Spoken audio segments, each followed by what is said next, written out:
me, Johnnie. Thanks so much for coming back to my channel. Before I begin, I would like to ask you to give me a big ol' hug and stay forever, aka subscribe. Thank you.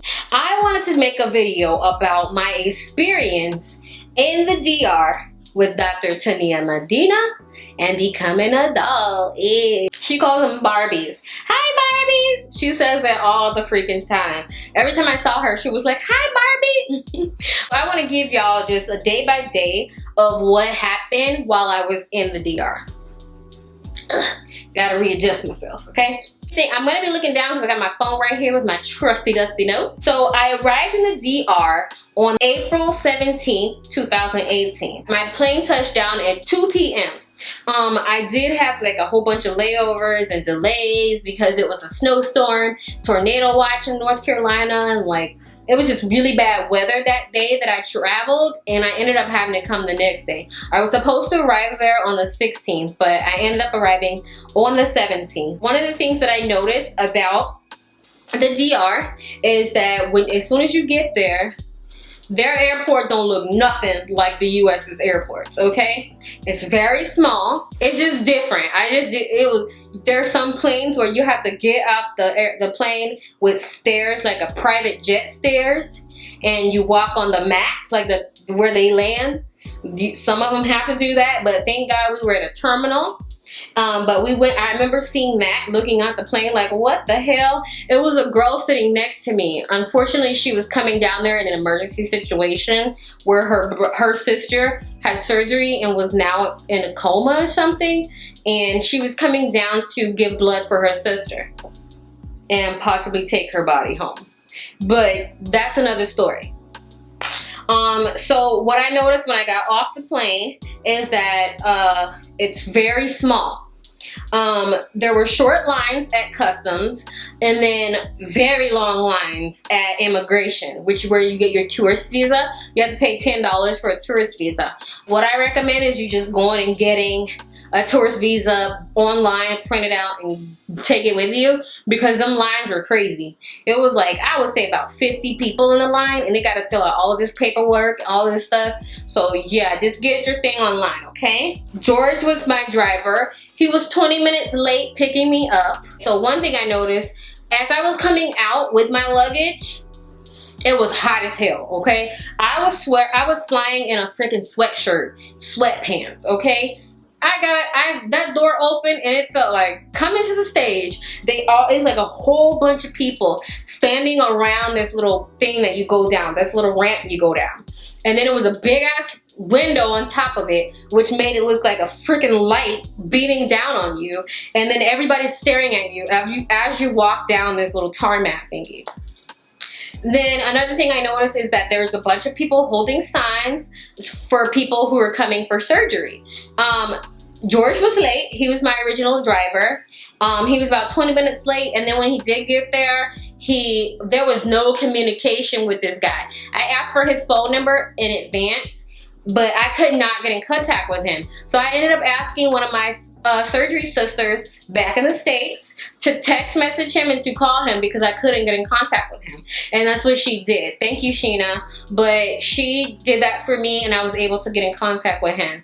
And when I did see him, he introduced me to Will, which was my actual driver. So Will ended up doing all of my driving because of where I was going to be staying. He lives around the corner from the recovery house. So Will did all of my driving. The first thing Will did when I got in his car was blast the AC, which is really good because I was so hot. I was melting, okay? He blasted the AC, took me to the labs. Now this place looks scary from the outside because it's like everything is just built right on top of each other, and I was kind of nervous, but I was completely safe. I did take my money underneath my pouch like Shay Bennett said to do. I had it attached to me the entire flight and all the way until I got to the recovery home. I even slept with it on me because I had a lot of money on me, so I slept with it. Now he took me straight to the lab, and it's a hole in the wall. The first part where they check in is just a little hole in the wall. Then they take you around and then take you back to the actual clinic. The ladies, everybody was so nice to me. Nobody spoke English. Not even my driver, okay? But I had a translator and I can understand a little bit of Spanish. So all I had to do was listen to what they said and then put my response back to them or try to respond to them in Spanish. But I would put it through the translator and then let it put on speaker and they could hear it. But so I went to do my chest x-ray. It was a little room, looks like a regular x-ray room, and they just have you take off everything on top, including like jewelry, everything. Even if it's not metal, they would still make you take it off. And there was this guy, a really tall guy that did mine, and then it was he like told me to do everything, and then the doctor came in and told me how to stand, and then the tall guy pushed the button and took the x-ray. After that, they took me to where you draw labs, your blood draw. I ain't never seen no mess like this. I'm a nurse, okay? When I say them gauge needles was so damn big, it was not no butterfly clip. Them things was just big ass needles, okay? And it didn't hurt though, but they put it in my arm. She actually listened to me. Her last name was Vargas, the same as mine. So she was like super nice. She washed her hands and then put her gloves on, and she was talking to me as much as she could in English. She put the IV in, got the stuff the first time. Normally people cannot hit my veins, okay? And this girl just hit my vein as she was talking to me, and then got all the stuff. She just put it in like a syringe and just pulled a whole bunch of blood out and then stuck it inside of the valves. Like, I ain't never seen nothing like that, but that's what they do. And after that, he got me back in the car, and then he asked me, did I want to go with him to drop off the results to Marielle at the Sissy. So I said, hell yeah, and he took me with him, and this is where I got all this footage at. And then after that, we went and he took me to the recovery house. My recovery house is about 30 minutes away from the airport. So when I got to the recovery house, my hemo was a 13 or 13.4. So it dropped 2.2 points on the plane. One thing I noticed about Will, he drives crazy. Everything is crazy. Like, they barely have stop signs, lights. Like, I would recommend taking Dramamine before getting in the cars with these people, because it was scary, okay? The way they drive, I was like, man, I gotta look down at my phone, because if I look up, I'm gonna have a heart attack. So I paid Will $100, but I paid him when I paid for my surgery. American Beauty Recovery House is where he dropped me off at. So my first impression of this house, so it was a big house, okay? It's located in the freaking hood, okay? It was in the hood. I don't care what nobody say. They had that little gate man that you had to wait there, and they didn't even have a working gate. The thing, you had to lift it up and then put it back down. Like, it was no security, okay? It was in the freaking hood, okay? The house was big though. It did have a gate. It was a 4-bedroom house, or 5 bedrooms to my knowledge. There was 4 beds to a room, and then there was 2 private rooms that have 2 beds in the room. The recovery house was $777. I got it on a special. You get what you pay for. It had 4 hospital beds, 3 working hospital beds, and then full-size beds. The bedrooms were clean, but could use some improvements. Like, there were spider webs in the corners and things like that. But I mean, I understand I'm in a third world country, so I can't expect it to look like the Holiday Inn. Do you understand what I'm saying? So, okay, so the next day, on the 18th, I had a doctor's appointment at 11 o'clock. I was picked up at 11:20. Will was late. I contacted Marielle via WhatsApp and let her know, like, where's the driver? They sent me a text message and told me that I had an appointment the day before. But I was like, where's the driver? He lives around the corner. Like, what the hell? So they didn't mind that I was late. They just saw me as soon as I walked in. I think I sat for like 5 minutes, and then had me go back to meet to fill out paperwork, and I'll insert a video of how thick this paperwork was. And then by the time I finished my paperwork, I was already about to meet Dr. Medina. So yeah. I met with Dr. Medina. She had me stripped naked, and she took pictures of me and did the initial consult. And then I left. I got there around 11:40, and I left around 2, which was not bad. So I requested first surgery that day. And then I was instructed no NPO or nothing by mouth by 10 p.m. and then to shower with hippie cleanse. Okay, and they did tell me that night around like 11 o'clock at night that I was gonna be first surgery, so I would have to be at the sissy lip at 5 a.m. The day of surgery, 4/19/18. I tapped for surgery April 19th. That was the date that I requested. I woke up at 4 o'clock. I showered with hippie cleanse. I showered that night with hippie cleanse, and I got up and showered again. He arrived at 4:30 to get me there. I was still in the shower, so he patiently waited, and I arrived at the clinic by a little bit before 5, like 5 minutes before 5 a.m. And I had my 24-hour nurse, Stefania, to come, and she worked at the same recovery house. So I had a 24-hour nurse. I had to fire my first 24-hour nurse because she told me that she can't be there for 24 hours but wanted to charge me the same thing. Another story. But after that, I met with Dr. Medina. She marked me up again. I went downstairs on the first floor to meet with the cardiologist, and then I met with the lung doctor, and I passed both tests. And then, well, the test was, I think they do like an angiogram for your heart, and then they have you blow in this thing, which was really freaking hard to do, but they have you blow in it to test how strong your lungs were. I passed both of those tests, and then they informed me my surgery would be at 8 a.m. So I was first surgery. Once I completed the admission paperwork, because you have to do admission, like an admit paperwork to the CC lip for the day of your surgery. I finished that, and then I was waiting in the waiting room from 5 a.m. until 7:15 p.m. a.m. I was there for a long ass time, okay? Just waiting. So after that, they took me into this room where they have like 4 beds and some sheets hanging or some like curtains hanging to separate the beds. So I'm getting the IV right now. Está bien, mi amor. I'm doing the IV right now. Momento. I'm doing me an IV. I don't see the blue pill that everyone's talking about on the first surgery today, so I'm a little nervous. I just FaceTimed my mom, and now I'm getting the IV, and then I'm going to go for surgery. Here we go, yeah. Here we go, yeah. They had me change into a hospital gown and put like a blue thing on my head and feet. And then she came in and gave me the blue pill. The blue pill was she gave me the blue pill at 7:30. Surgery was at 8, so 2 hours for surgery, they said. But actually it turned out to be 6 hours of surgery. And then I got to my aftercare room at 4:30 p.m.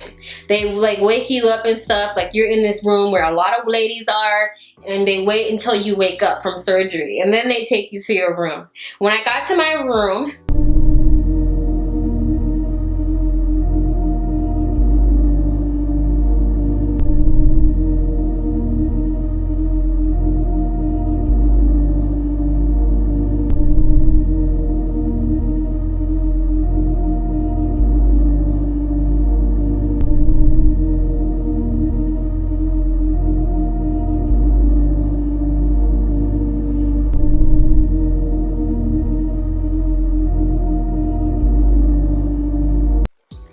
oh wait, okay, so Stefania was there with me, but they have their own aftercare nurses. So when I got to my room, what I noticed is that the nurses are very rude, okay? Very rude, okay? That's one thing I noticed. Not all of them, but the one that I had, that first one, I hated her, okay? But yeah, she was rude as hell. She would come in and push those IV meds so quick. I was like, girl, if you don't slow down, I'm gonna snatch my hand away from you. And I knew she didn't understand a word I was saying. She just kept saying, oh, hurt, sorry, honey, sorry, 1 second. And I told her to slow down or I'm gonna snatch my hand away from you. Because my IV was in my hand. But they had no bedside manner. They didn't treat you with dignity. They kept the door open while they look at you. It was just nothing there. But which I understand that is not America. It's not the States. So I expected this stuff, okay? So, what else? My 24-hour nurse is my translator. So she was telling them, like, slow down, you're pushing your meds too fast, blah, blah, blah. So they checked my blood pressure 1 time. That was it. And then from 12 a.m. to 2 a.m., the janitor was so noisy. I'm gonna add a clip of how noisy it was, okay? They swear to God, the nurses, when I complained about it, they swear they didn't hear anything. There was so much noise. The lady was coughing, sounded like she's a smoker, so she had that really nasty, wet cough. And then she was slamming doors. You could hear her putting stuff in bags. It was just a nightmare for almost 2 hours, okay? So that's one thing that happened. They were very dismissive when I told them that I couldn't sleep that night. The next day, 4/20/18, 1 day post-surgery, I woke up at 6, got pain meds and vitals. That was the only vitals that I got for my entire stay for 11 days. And then the overnight nurse brushed my teeth, washed my face, applied my compression stockings, and then they put me back on this little compression for your legs machine. The masseuse was Anaxamara, I think that's how you pronounce her name. Anaxamara. She was really nice. Annie came in and changed all of my dressings, and then that was it. She was having issues, like one of her friends' family member died, so she left, but Anaxamara came in and she did my massage. She was great. So I waited, okay, so my first massage, the doctor came in, Dr. Medina came in and looked at me, and that's when she told me that I need oxygen therapy. Okay, because I have a lipo bruise that looked potentially like it was going to be a lipo burn. So I argued a little bit with them because I didn't want to pay $80 an hour and they're requesting 9 hours. No. So they ended up using the medical insurance that you mandatorily have to pay, and I pay for 2 hours and then they pay for the rest of the hours. After telling Marielle that I wasn't gonna pay for all that, and that I could have, but I didn't want to. She ignored my text messages for like 5 hours, okay? And then after that, she agreed to pay for the rest. And then, they still wanted me to do oxygen therapy, the oxygen chamber. And then she told me that she would pay for the rest, so that's what I did. Here. Day 3, 4, and 5 were uneventful. I think I was in pain a lot. I was just uncomfortable for the most part. For those days, I pretty much just slept. I drank water, ate a little bit, slept. I really didn't have much to report. I went to the bathroom, drained my drain. I was draining about maybe 400 or 300 to 400 cc's in 24 hours. Which is the drain only holds 400. So it was just pretty much full. I dropped my drain on day 6 and it had to be replaced, and that cost $25. On the 25th, I had an appointment, got my arteries looked at with ultrasound to make sure I didn't have any blood clots in my arteries or DVT. My labs back so that I could fly, and my letter was given. The next day, this is all stuff, it was uneventful, okay? This is all stuff, I have notes from the recovery house and my experience in the recovery house. So yeah, it was uneventful. I just ate, slept, and changed my dressings, got massages, those types of things. The 27th, really much nothing to report. I did get massages, I drained my drain, ate, slept, blah blah, blase blase, okay? 28th, ate, slept, I had to go back to the to see Medina. I did some more oxygen therapy. They just looked at my thing and they drained my seroma in my back because I had a seroma right above my ass crack or my booty crack, like where my coccyx area is. And they had to drain, and they drained, I think they, let me see how much they drained. They drained 130 cc's from my seroma, which is a lot. 30 the day that I leave the DR. I to make sure I pack my payments inside my carry-on, and I went to the airport, and they booked my, don't let them book you because they're gonna do wrong shit, okay? Make sure they know your final destination, because they booked my flight only to Miami, so my luggage was left in Miami. I had to wait 24 hours to get my luggage, and the only way I got my luggage is by saying I had meds in there that I needed to take. If I wouldn't have said that, I would have, they said they had up to 30 days to get me my luggage. So that was my experience in the DR, based off of just my surgery experience. I'm going to do a separate video about the recovery house and a full review of the recovery house. So hopefully I informed you a little bit or something, but thanks you guys for watching. And if you have any questions, just leave it down below and I'll answer them. And yeah, I'll see you on the next video. Talk to you later. Bye. Holy water, quench this fire.